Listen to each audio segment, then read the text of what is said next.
You don't need to know who that was. Where the hell was I?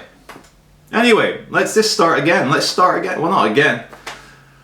Many of you will have heard of Dan Millman. He wrote the book The Way of the Peaceful Warrior. And a friend of mine, Lee, Scouser Lee, is he? He's not really a Scout. I think that's a strong accent thing. He's from the Liverpool area, but he's quite softly spoken, quite educated. And he took me to see Dan Millman live down in London. And my God, we left at 6 o'clock in the morning. We drove to London. We got there on time. We stayed for a few hours and we drove back. And if you're going to spend 6.5 hours in the car with someone, they better be good conversationalists, and Lee is, and that's good. And he's got a lot of it. We have some very good conversations. We use each other as each other's psychotherapist, as well as, obviously, we've become very good friends. But I don't know how much I was impressed by that presentation by Dan Millman. By Dan Millman himself, I was very impressed with him. You can tell he is a man that is very centered and he is very comfortable with who he is. And he comes out with some spectacularly truthful insights, much like Alan Watts or Terence McKenna on stage. But he then had like people, I think, if I can be fair, like doing the circuit and like doing talks was very tough, and he was having to fly off to Prague that night, and it felt like the London engagement for Dan Millman, the Peaceful Warrior, it was something that was maybe organized in a hurry as a very last minute thing, because he came on, he said a few very deeply insightful things, but then he had the audience doing exercises and breathing exercises for a long time and telling us funny anecdotal stories that had happened to him that were, kind of relevant. But look, he's written some very inspirational books, and I did watch the Nick Nolte movie called The Peaceful Warrior after I saw Dan Millman, because something about Dan, something about his story inspired me to want to find out a lot more. And we are living in the kind of generation X and Y and Z, where it's easier to watch a 2-hour movie than it is to spend 10 hours reading a book. And so I watched The Way of the Peaceful Warrior on film, and what I really liked was the overall message of it. The kind of critics said it's kind of like Rocky for the soul, and it is kind of like Rocky for the soul. But the one line which struck with me is, there are no ordinary moments. And I think that is fabulous, because here's the kind of hippie alert. Oh, speaking of, let me park this, there are no ordinary moments. I'll park that and I'll try and remember, and if I don't remember that, you can insult me in the comment section. But working at my new magazine, The Skinny, one could say, if one were this way inclined, that it is a kind of beating heart of the hipster community of the Northwest and of Scotland, Edinburgh, Glasgow. And hipster, it's one of these terms that has kind of evolved and suddenly everyone's using it. And it's one of these kind of slippery eel terms where people don't admit to being hipsters, even though they clearly are hipsters. And it's become almost a derogatory term. And I've seen a few videos, some very funny ones on YouTube. Just type in hipsters, you get loads of videos about this. How there's a great guy in Williamsburg in Brooklyn. This is the home, the heart of the hipster infestation. Basically the interviewer with the microphone, "Excuse me, are you a hipster?" And this guy who was more hipster than a kind of Urban Outfitters advert.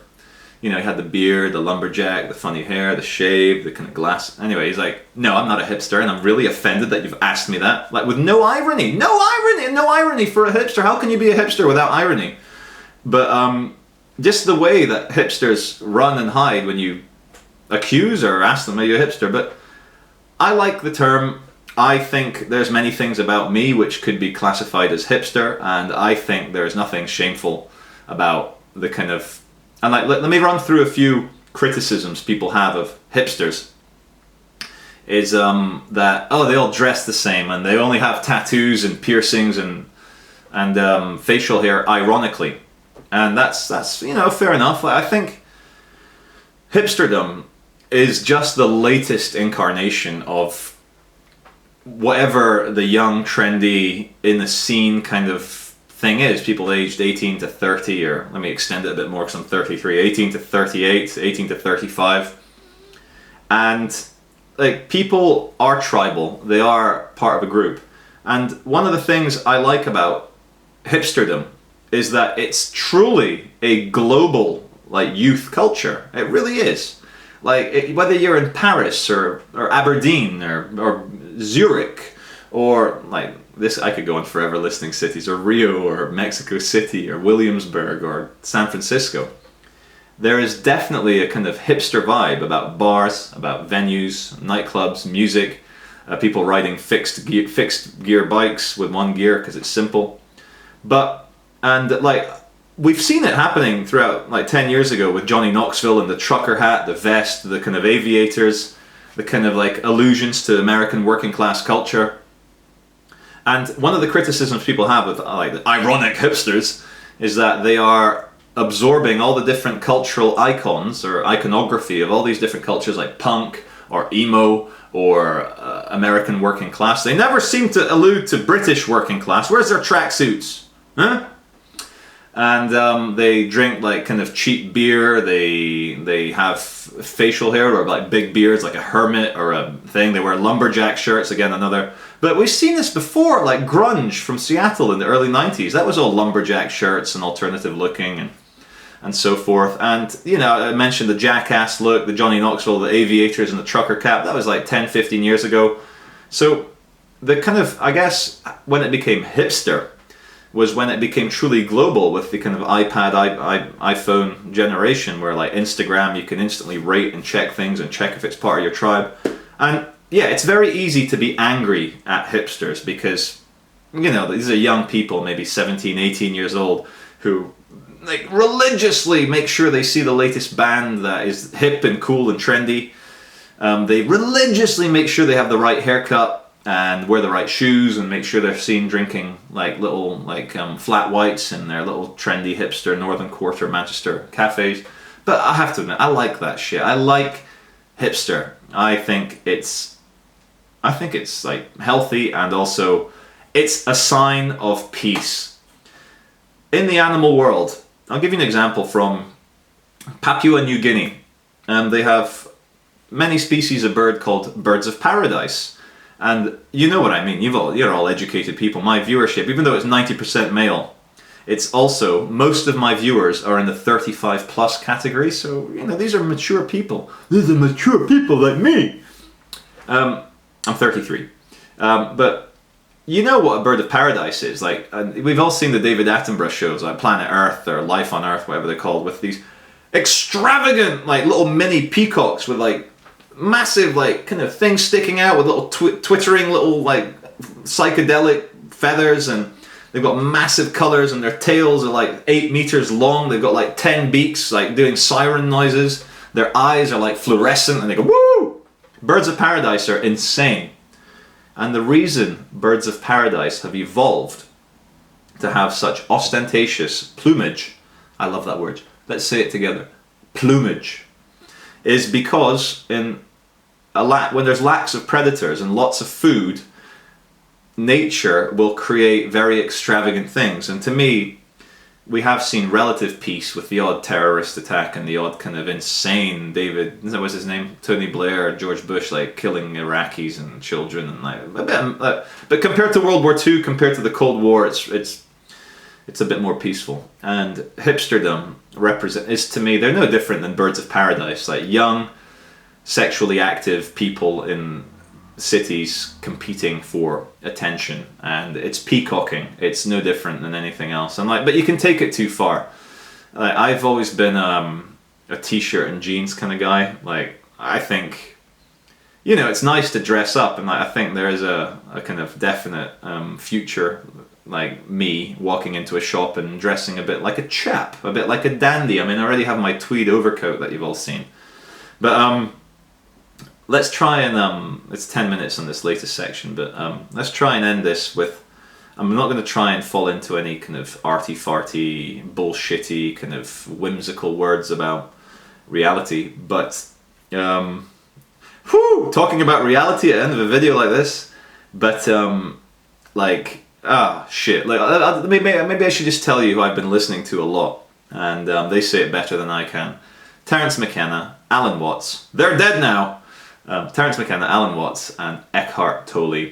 And I'm listening to the audiobook called The Power of Now for the 4th time. Not because I'm dumb and I need to listen to it a further 3 times after the initial listening, but his voice is so calming and his words are so full of nuggets of truth, of like spiritual, and even the word spiritual puts people's guards up. Oh yeah, speaking of, did I forget my original, like there's no ordinary moments thing? I did, didn't I? Coming back to Dan Millman, like there are no ordinary moments. Maybe this is a nice segue into the last section. I can't believe I just said segue into, shoot me now. Shoot me now, what have I got that's like shaped like a gun? I have a hairbrush. It's not for my hair, not for my thinning, poor little hair. Look, there's no ordinary moments. And the exciting part has, I mean, this is exciting, the kind of day-to-day life is exciting. But the exciting part of appearing on the 3D physical plane as a conscious, as a sentient being able to express hopes and dreams and able to have extremely deep thoughts about wisdom and art and aesthetics and morality, and able to learn and pick up things. I mean, the miracle has happened. The fact that you're here, whatever like happened in the kind of the mind of isness or suchness for you to be here has already happened. So relax, like truly relax. And this, like, I had a great thing in the Power of Now, like when the teacher, well, let me find this. Like there was something I tweeted today. Oh yeah, add me on Twitter. If like, I'm going to start using Twitter more because you know it's a wonderful way to waste 15 seconds.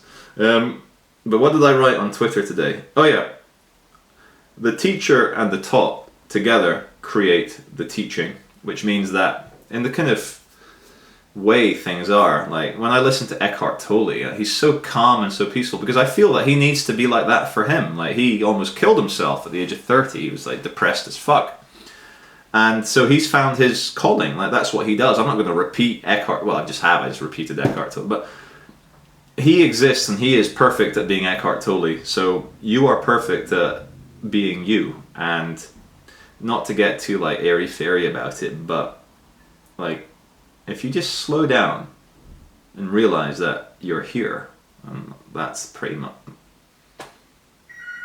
There's my phone.